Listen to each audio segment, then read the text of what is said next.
فاصلے پر بزرگ، ان کا مزار آج بھی بر لب سڑک ہے، تو وہ حضرت شیر ربانی میاں شیر محمد صاحب شرق پوری کے خلیفہ حضرت نے فرمایا آپ کی کراچی میں ڈیوٹی لگ گئی ہے،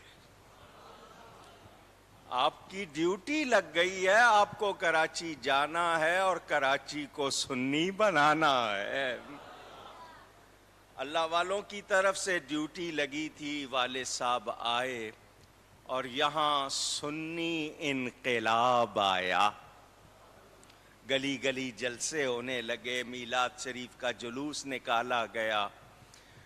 دوسروں نے دیکھا ہماری تو محنت ہی برباد کر دی ہے اس نوجوان نے آ کر، زیادہ عمر نہیں تھی اس وقت، 25-26 سال کی عمر تھی والد صاحب کی جب آئے تھے، کہ ایک نوجوان آیا اور اس نے ہماری محنت برسوں کی ملیا میٹ کر دی ہے۔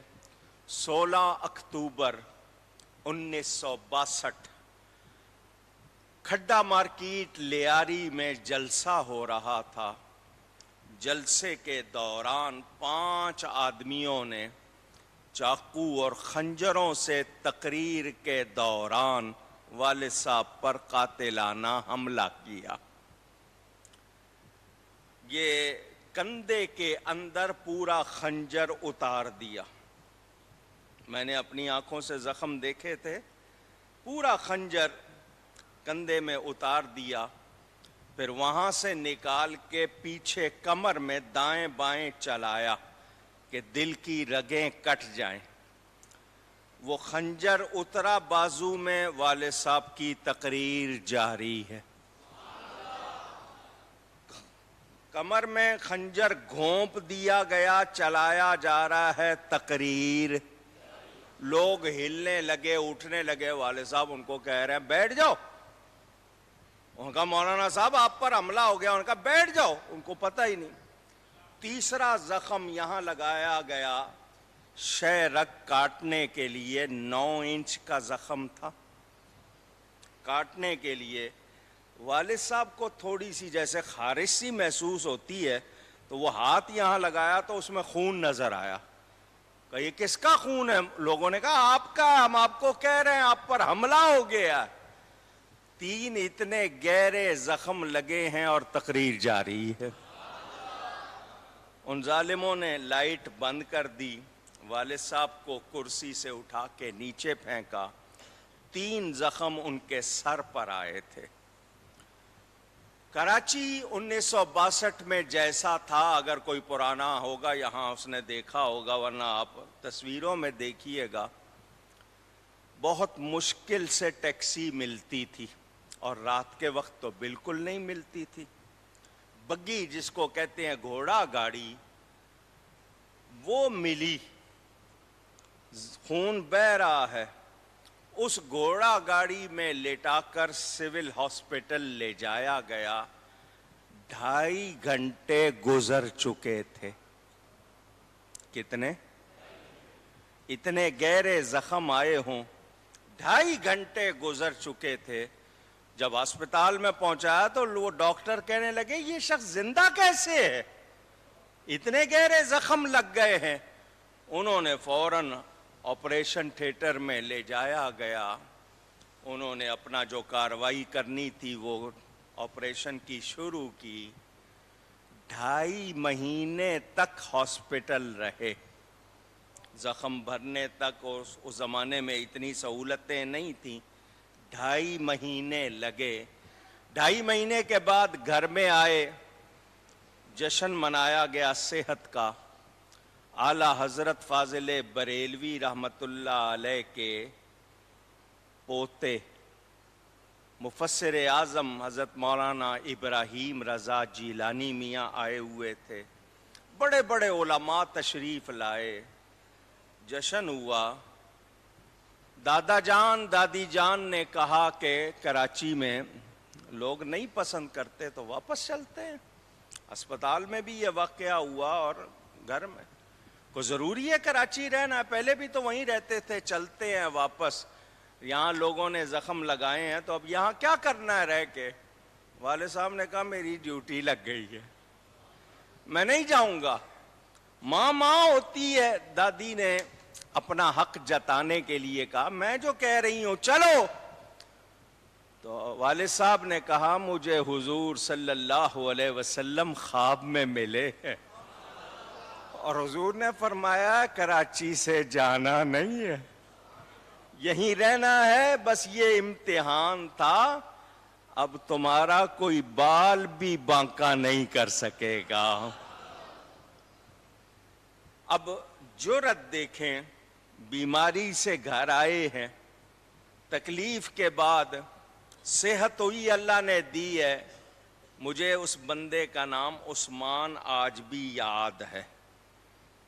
والد صاحب نے اس زمانے میں یہ ٹیلی فون بھی اتنے عام نہیں ہوتے تھے، اسلم جو والد صاحب کے ساتھ ہوتا تھا اس کو اس علاقے میں بھیجا کہ اس عثمان جس نے جلسہ کروایا تھا اس کو بلا کے لاؤ۔ وہ آ گیا، فرمایا میں نے پہلی تقریر پھر اسی جگہ کرنی ہے جہاں حملہ ہوا تھا، وہیں سٹیج لگانا ہے، پہلا جلسہ بھی وہیں کرنا ہے۔ اور پھر ہر سال 11ویں شریف کے مہینے میں اسی جگہ جلسہ کرتے رہے۔ یہ جرأت تھی، یہ استقامت تھی۔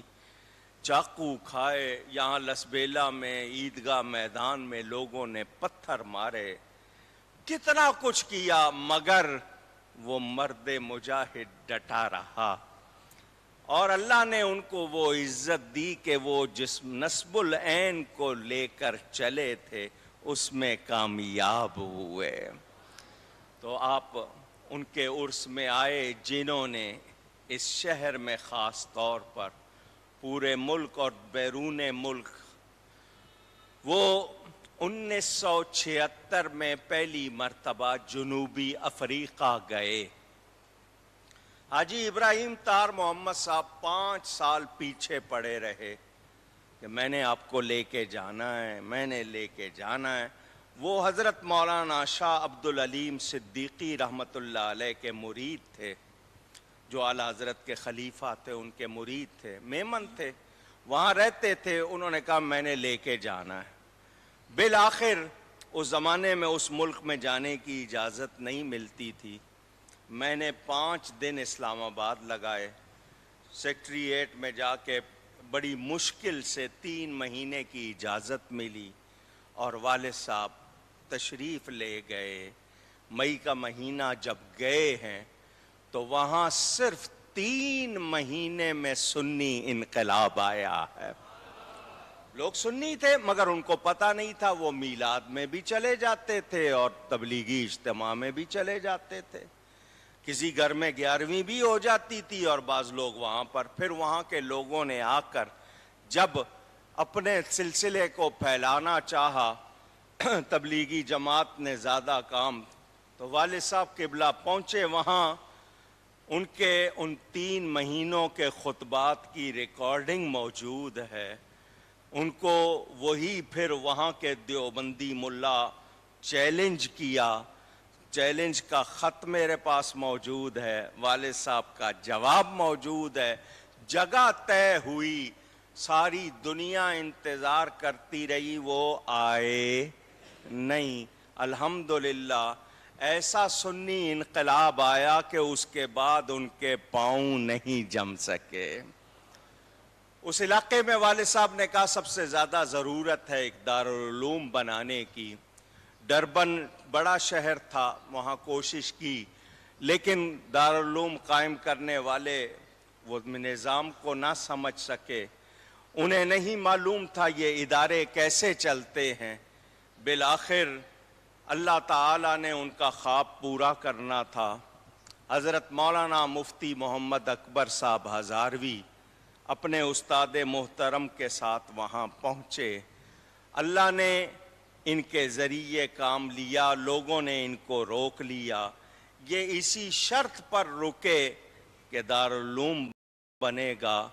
وہ دارالعلوم جو ایک چھوٹے سے کمرے سے شروع ہوا تھا، آج اس کی 13 بڑی بڑی عمارتیں ہیں، 17 ملکوں کے طلباء وہاں پڑھ رہے ہیں، اور یہ ان کی محنت، میں وہاں جاتا رہا ہوں ہر سال ان کے جلسے میں۔ کوئی ایسے علاقے سے آیا، اس کی زبان کچھ اور ہے، دوسرے علاقے سے، نہ ان کی زبان انگریزی ہے، نہ عربی ہے، نہ اردو ہے، نہ فارسی ہے، مگر ان کی محنت، وہ سارے کے سارے آپ کو کلام اعلیٰ حضرت پڑھتے نظر آئیں گے۔ مختلف طرزوں سے مصطفیٰ جان رحمت پہ لاکھوں سلام پڑھتے نظر آئیں گے۔ بڑا کام کیا ہے مفتی صاحب نے، ہر سال خود اپنی جیب سے خرچ کر کے عرس پر تشریف لاتے ہیں، احسان کرتے ہیں۔ تو میں زیادہ وقت میں تو بولتا رہوں گا، ٹائم نکل جائے گا، تو میں دعوت دیتا ہوں ہمارے مہمان محترم مفتی اعظم افریقہ حضرت مولانا محمد اکبر صاحب ہزاروی، اللہ تعالیٰ ان کی عمر میں، صحت میں برکت فرمائے، آپ سے مخاطب ہوں گے۔ آج کسی خطیب کو کہنا نہ پڑے کہ جی آپ کی آواز نہیں آ رہی، سبحان اللہ کہنا ہے تو آپ نے خود ذوق سے کہنا ہے، نعرہ لگنا ہے تو ہر ایک نے پورا جواب دینا ہے، میرا نام خراب نہ کرنا، کہیں گے کیا تیاری کروائی ہے، سمجھ آئی؟ اگر لگانا ہے نعرہ تو پرجوش لگے گا، سبحان اللہ کہو تو ذوق کے ساتھ کہو، تاکہ ان کو پتہ چلے کسی نے محنت کی ہے، سمجھ آئی؟ نعرہ تکبیر، نعرہ رسالت۔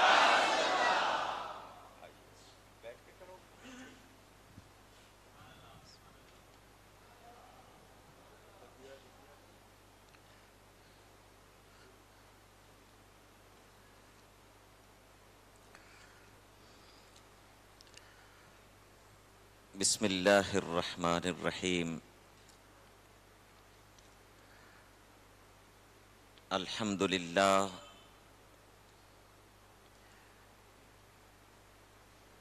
الحمد للہ رب العالمین،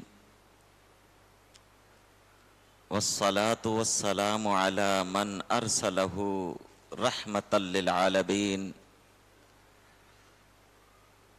وعلى آلہ وازواجہ واصحابہ وامتہ اجمعین، اما بعد، فاعوذ باللہ من الشیطان الرجیم، بسم اللہ الرحمن الرحیم، ان اللہ وملائکتہ یصلون علی النبی، یا ایہا الذین آمنوا صلوا علیہ وسلموا تسلیما، اللہم صل علی سیدنا و مولانا محمد وعلی آلہ وبارک وسلم، الصلاة والسلام علیک یا سیدی یا رسول اللہ، وعلی آلک واصحابک یا شفیع المذنبین۔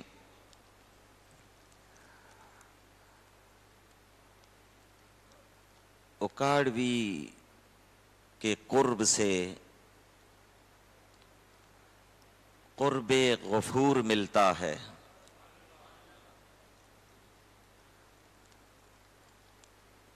اکاڑوی کے قرب سے قرب غفور ملتا ہے، اور انہی کی بارگاہ سے دلوں کو سرور ملتا ہے۔ اکاڑوی کے قرب سے قرب غفور ملتا ہے، اور انہی کی بارگاہ سے دلوں کو سرور ملتا ہے۔ ان کے قدموں پہ، ان کی بارگاہ میں قلب و جگر نثار کرو، اکاڑوی کی بارگاہ میں قلب و جگر نثار کرو، کہ ان کے ادب کا بدلہ ضرور ملتا ہے۔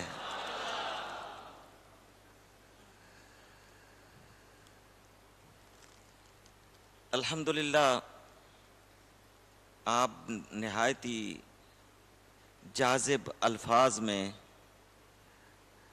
ہمارے خطیب ملت، محسن اہل سنت، حضرت علامہ مولانا ڈاکٹر کوکب نورانی صاحب اکاڑوی، اللہ ان کو سلامت رکھے، اور بزرگوں کا فیض والد صاحب کے ذریعے جو منتقل ہوا، ہو رہا ہے اور ہمیشہ ہوتا رہے اور عام رہے۔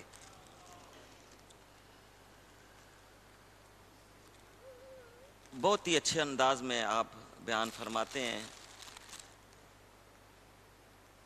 آپ لوگوں کے جذبات بھی بتا رہے ہیں کہ آپ ان کے محب صادق ہیں، اور آپ تقاریر خطابات سے مستفید ہوتے رہتے ہیں۔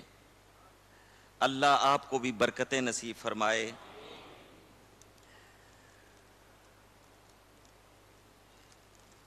ایک بات میں کہنا چاہتا ہوں، آپ ذرا توجہ کریں، اور وقت گزرنے کے بعد آپ کو اس کا احساس ہوگا۔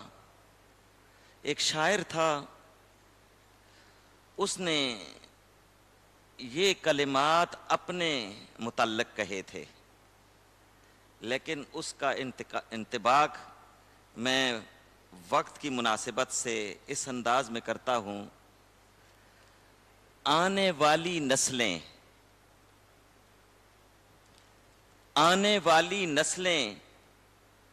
تم پہ فخر کریں گی اے ہم اسرو، آنے والی نسلیں تم پہ فخر کریں گی اے ہم حسرو، جب انہیں خیال آئے گا کہ تم نے اکاڑوی کو دیکھا ہے، جب انہیں خیال آئے گا کہ تم نے اکاڑوی کو دیکھا ہے۔ آج جب ہم کسی مقام پر کسی عظیم شخصیت کا ذکر کرتے ہیں کہ ہمیں ان کی ملاقات نصیب ہوئی، ان کی دستبوسی نصیب ہوئی، تو کچھ لوگ جو عقیدت والے ہیں وہ اس پر ناز کرتے ہیں، ماشاءاللہ آپ کو یہ مقام ملا، تو ایک وقت آئے گا آنے والی نسلیں آپ پر بھی ناز کریں گی کہ جب آپ نے ان کو دیکھا اور ان کی تقریریں سنی اور محفلوں میں آتے رہے۔ دعا کریں اللہ تعالیٰ ان کو سلامت رکھے اور یہ سلسلہ جاری و ساری رہے۔ اس مختصر وقت میں میں چند باتیں صاحب عرس کی خوشنودی کے لیے جو انہی سے سنی تھیں آپ کو سناتا ہوں، آپ توجہ سے سنیں گے؟ چونکہ کلاس کے ماحول میں بند کمرے میں ہمیں بات کرنی آتی ہے، پبلک سپیکر نہیں ہوں، مجھے اندازہ نہیں ہے کہ آپ کو کیسے ساتھ لے کے چلیں۔ وہ بھی ان قریب انشاءاللہ ہمارے مہمان جو پنجاب سے آئے ہوئے ہیں، رات کو آپ معزوز ہوئے، ان کے تکلم سے، اتار چڑھاؤ سے بہت جذبات آپ کے تھے، وہی کیفیت پیدا ہوگی۔ سادے الفاظ میں حدیثوں کی روشنی میں ہم کچھ سبق سیکھیں گے، اور وہ حدیثیں جو میں نے خطیب اعظم محسن اہل سنت مجدد مسلک اعلی حضرت سے سنی تھیں، وہ میں آپ کے سامنے پڑھ دیتا ہوں، دہرا دیتا ہوں۔ ترمذی شریف کی حدیث ایک محفل میں نے ان سے سنی تھی۔ قال حذیفہ قلت لأمی دعینی آت النبی صلی اللہ علیہ وسلم فأصلی المغرب معہ وأسألہ ان یغفر لی ولک۔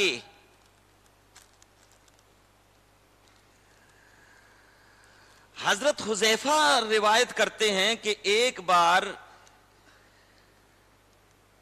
میں نے اپنی ماں سے، والدہ سے، گھر سے جانے کی اجازت لی، امی جی مجھے اجازت دیجئے، آج میری آرزو اور خواہش ہے کہ میں مغرب کی نماز نبی کریم علیہ السلام کی امامت میں ادا کرنے کی سعادت حاصل کروں.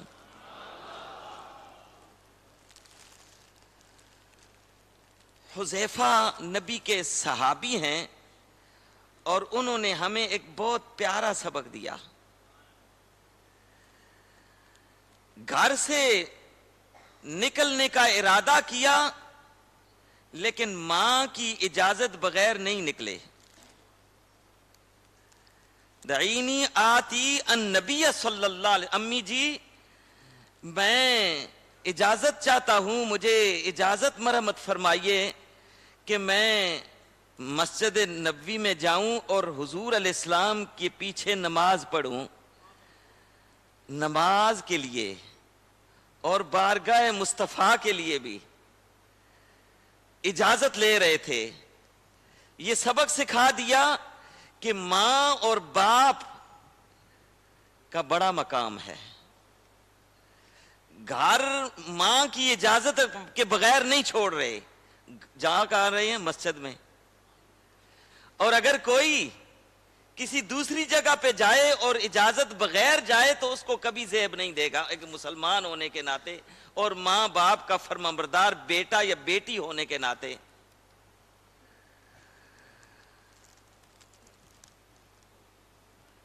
رضا اللہ فی رضا الوالدین، اگر اللہ کی رضا چاہیے تو والدین کی رضا میں تلاش کرو. اگر والدین راضی ہیں تو رب راضی ہوگا، اللہ کریم راضی ہوگا. اور اگر والدین ناراض ہیں تو ان کی ناراضگی اللہ کی ناراضگی کا سبب ہوگی. میرے ذہن میں ابھی ایک بات آئی ہے، وہ بھی میں نے خطیب اعظم سے سنی تھی ایک محفل میں، اور اس پر ایسی کیفیت بنائی تھی کہ لوگوں کی آنکھوں سے آنسو نکل آئے تھے. بڑا پیارا انداز تھا.